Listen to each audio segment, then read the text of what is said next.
Yes, my brothers and my sisters, 12 tribes of Israel scattered all over the earth. Let me say again to you, welcome back. And thank you for your subscriptions and your likes and your comments. And my brothers and sisters, want to thank you that you take this moment to be with us. And as you view this lesson, that you will be blessed tremendously. Pray that Yahweh will use His word to speak to your hearts. And to, my brothers and sisters, remember in His word He said His word shall not return to Him void. Yahweh's word going to be accomplished all that is set out to accomplish. It's not going to return to Him empty. And we know your life is not going to be the same when you sit down to read His word. And then, my brothers and sisters, not just reading it, but applying it to your life, and being obedient to Yahweh's word.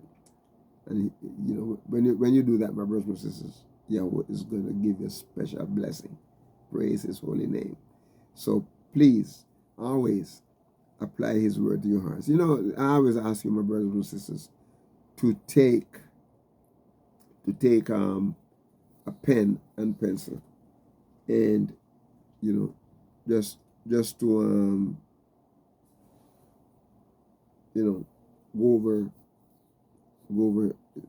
what I'm giving you now. Just jot down some things. For instance, like I mentioned a while ago about the days, right?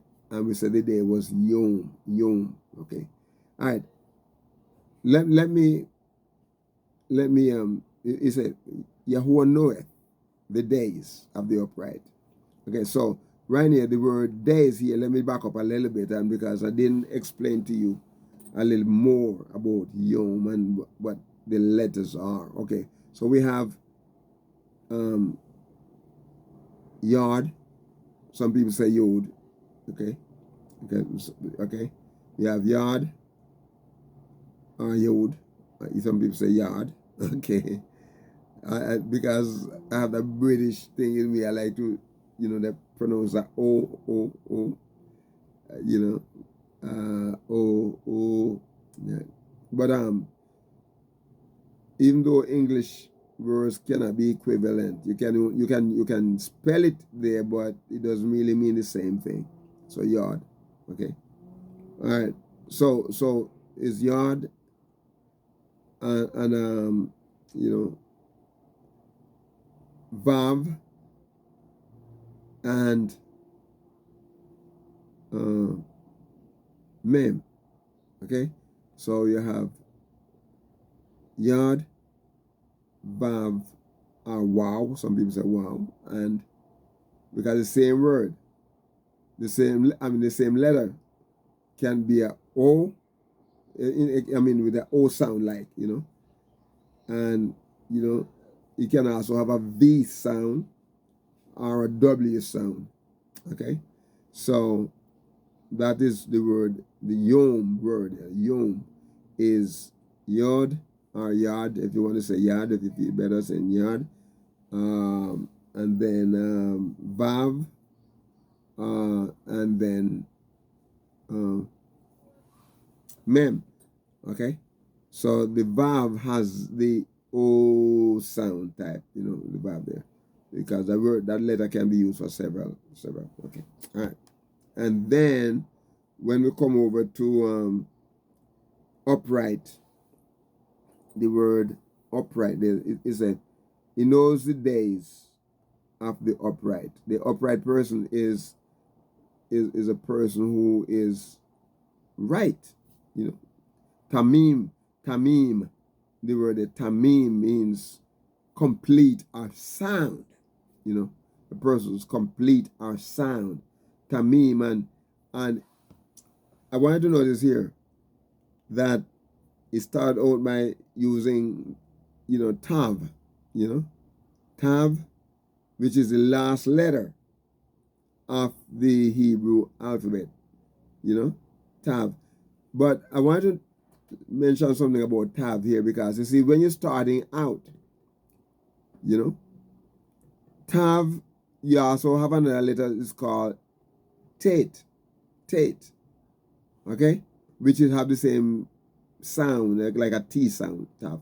But there's something about Tav is that at the beginning of the letter of any word, if Tav is used there, Tav has a T, kind of T sound, right?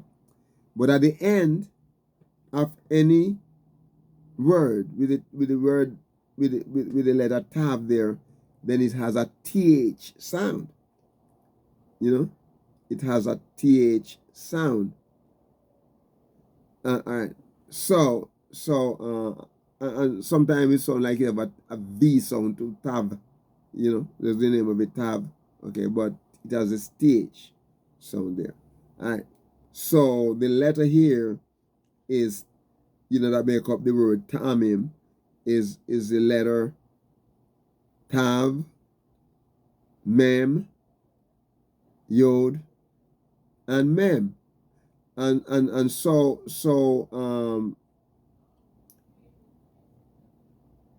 it has also what you refer to as the vowels markations, where they put the vowels under, you know, under the letters.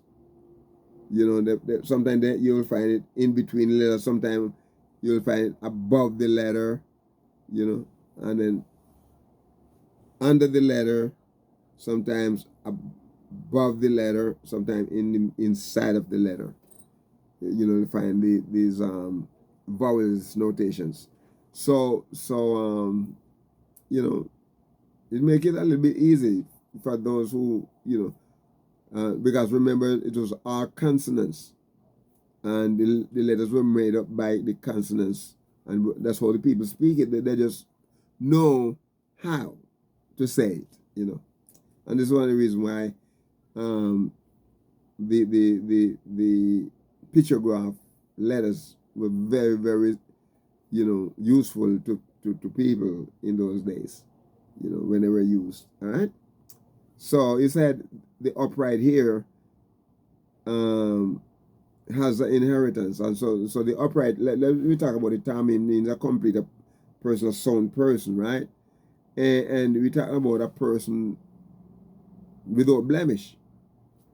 Now, all of us have sinned and come short of Yahuwah's glory, come short of the mark. Okay? So we're not talking about without blemish here. We're not talking about a sinless perfection, because all of us have that old nature, right?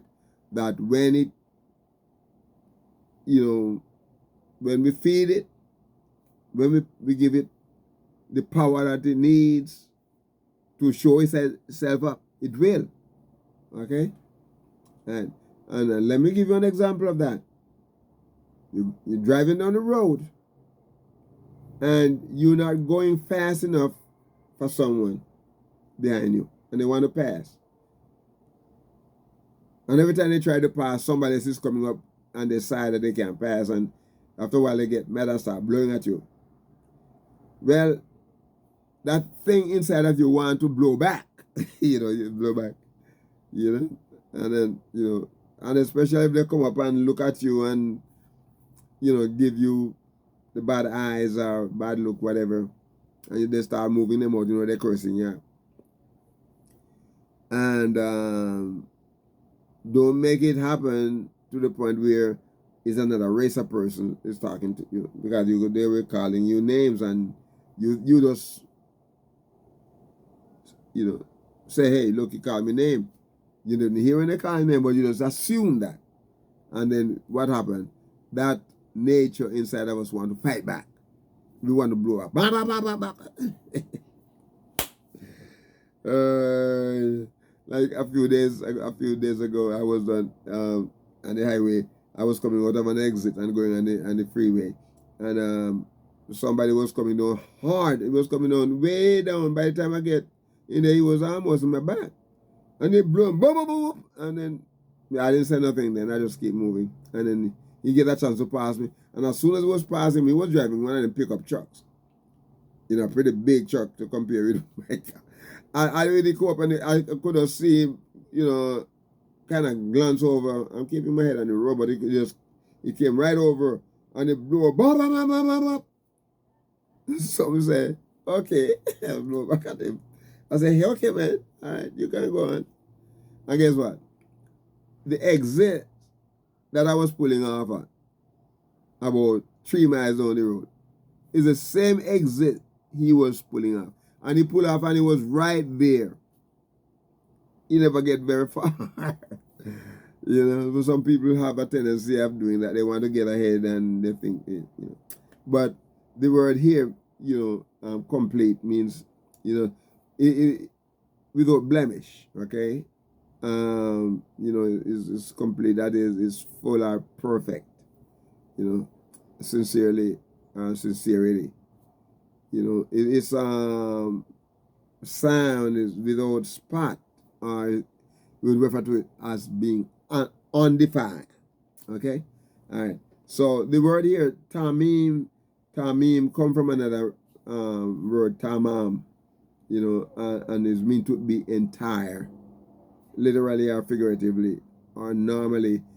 So you know, you talk about integrity, truth, without blemish, complete, full, perfect, you know, without spot, without spot is undefiled, is upright, it is whole, you know. When I say whole, I talk about like a WHOLE, okay? Is whole. That, and so when we are walking and living for Yahweh, you know, He made us holy. He accomplished within us, you know, His will, that you serve, we want to serve Him, and we cease from doing evil, you know. We become clean and we pass, you know. It's like, you know, we have done the things that He said we have to do in order to please Him, you know. So we come to an end of all our selfish, you know, attitude and self-will, and then we're giving ourselves to Him. You know, it is a primitive root for this word, though, also, which means to complete. Complete. It means in a good or bad sense, okay? And literally or figuratively, you know, this word here, accomplish, and it says, and it's a, like I said, be clean, okay? Be clean. Or consume, have done it, you know, have, you know, make an end of what was causing you grief. I know you know, your life now is, you know, it's like you fail your whole life, right? No, you're living, you come to the full, and you be all those things, they said they be all gone, you know.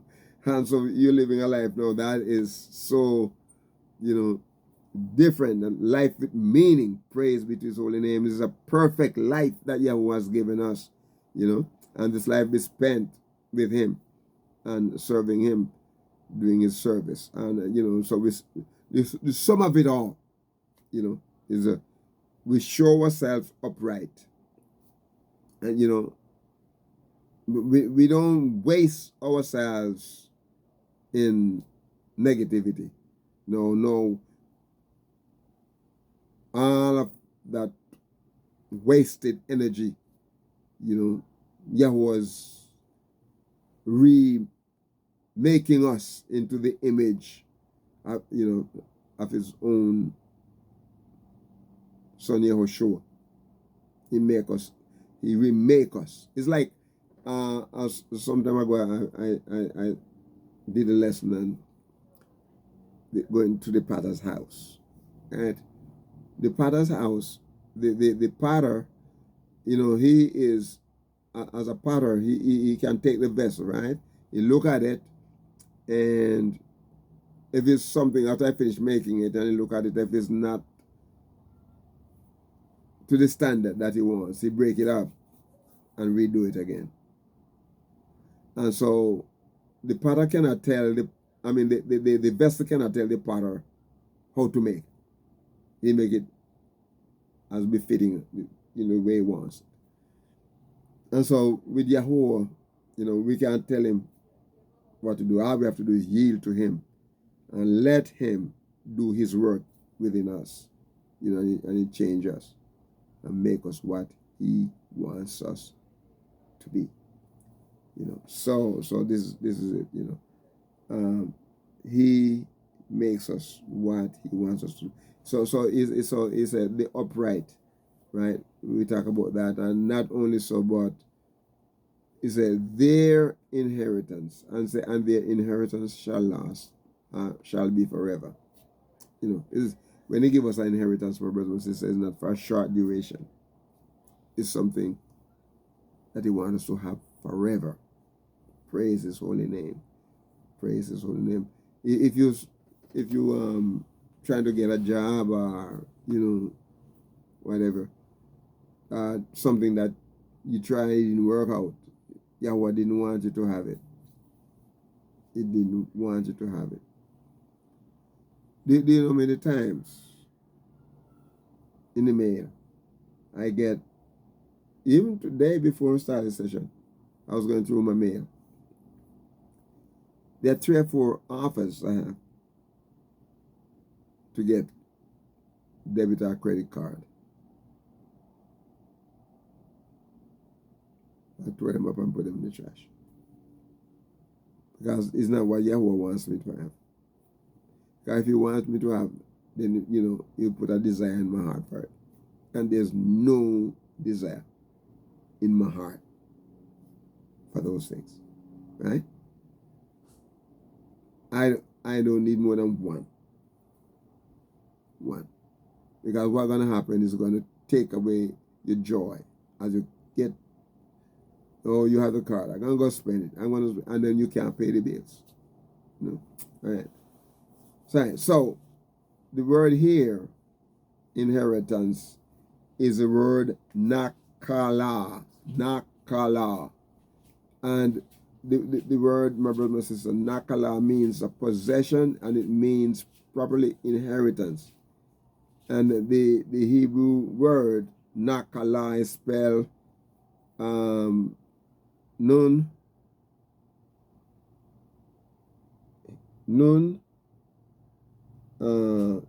ket, lamed, and he. And so what they're saying here is that this inheritance is a possession, that Yahweh is giving us. It's a property. It's inheritance, something that you did not work for. It's given to you because of his favor. Okay? Given to you because of his favor. It's the same favor he granted to our ancestors when they neglected it. Okay, that inheritance again. They neglected it and they lost out. Okay? Like other people are occupying and living in it, enjoying it now. When if they had done the right thing, they would be in the land. Okay? But this inheritance here is a heritage, my brothers and sisters. And he wants us to inherit. He wants us to possess it. It comes from another word, nakal. Nakal, in its usage. You talk about properly something inherited. You said from an abstract point of view, we talk about the occupancy, right? We talk about, concretely, we talk about a heirloom, generally an estate. And there's a saying in there, there's like a patrimony or portion, is a heritage. In other words, he wants us to inherit. We're going to inherit is inheritance and the possession. For instance, it can be a brook It can be flooded, it can be river, it can be stream, it can be valley, you know. And these are some of the things that sometimes I be looking and you know, what hinders us, you know, what hinders us, you know. But another word that is used, like in Psalm 124:4, you know, talk about like a nakla, you know, nakala in Ezekiel 47:19. You can read that, please, and then 48:28.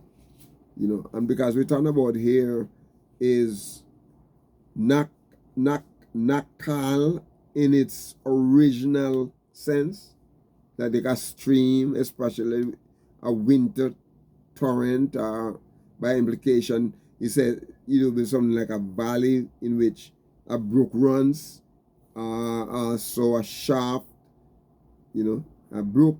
You talk about flood, we talk about river, we talk about stream, we talking about valley. And so the possession that we get, my brothers and sisters, all of these things can be involved in it. You know? All these things can be involved in it. I'll never forget some years ago in California, I was summoned to jury duty. So we went, you know, and we have to stand and take the oath. And is there any thing that, you know, would hinder you from serving and so on? And how you feel about, you know, helping to bring people to justice? So I told the judge that was questioning, I said, sir, I said, Your Honor, you're asking me to judge whether or not the person is guilty or not. Sometimes the person may not be guilty, but the circumstances show, you know, and all of the evidence that should be there is not there. But circumstances, you know, then you end up charging the person. So I said, sir, I don't want to be a part of a group of people that trying to determine the person, and you don't have the evidence to show, but circumstances would make you judge and say, okay, all right, and then sometimes you judge a person based on the fact that they might have gotten in the same similar trouble before, and said it could be that the person never really do it, but because the person had, you know, in the wrong place at the wrong time, then, you know, we you know, say, okay, take him out, you know. And sometimes the person does it, and you can't find a way to show that it did. And so, you know, so the person get away, and so you have an inheritance, you know. But the thing that we're talking about, like brooks and, you know, valleys and rivers. So anyway, that did not satisfy the judge. He said a group of us must go upstairs and sit in this waiting room. And so while we're there, we were there for the whole day, basically. And so what they did, they give us a lot of movies to watch. Yeah. And one of those movies, my brothers and sisters, show where the native people, the Native American people, when in a section, they show up a section in Fresno, California, right, where it was owned by the Native American people. And in those days, you know, anybody want the land, they can go to the court and summon it. So this Gentile man, you know, he went to the court and sanctioned it. And guess what? He paid the money that they charge him, you know, and then he got the property. But the property has brooks running through, little valleys, and place where the native people would go and hunt, would, you know, hunt fish and, you know, wildlife and so on. Then what happened? They lost all of that because the man who owned it now put up the sign and said no trespassing. You know, no trespassing. And so, my brothers and sisters, they lost it forever. You know, they lost the inheritance forever. Now, Yahuwah said he giving us an inheritance, and this inheritance that he gives us going to be forever. And in a word, olam is forever here, and it means a long duration, long time. Okay? Long durations, antiquity, futurity. That's what it is talking about there. Always ancient time, or anymore, continuance, eternal. You know, for everlasting, my brothers and my sisters. Olam. Olam. Praise his holy name. Is forever. Olam is forever. It is Ayin, Vav, Lamed, and Mem. And so, my brothers and my sisters, it is what it is. Antiquity, you know, futurity. You know, sometimes you talk about the vanishing point. Generally, out of mind. If you want to say it, we're looking at how long forever is. You know, we can't fathom it. It is so huge. Ancient time, and you know, something continuous, eternal, something for eternity, my brothers and my sisters, everlasting.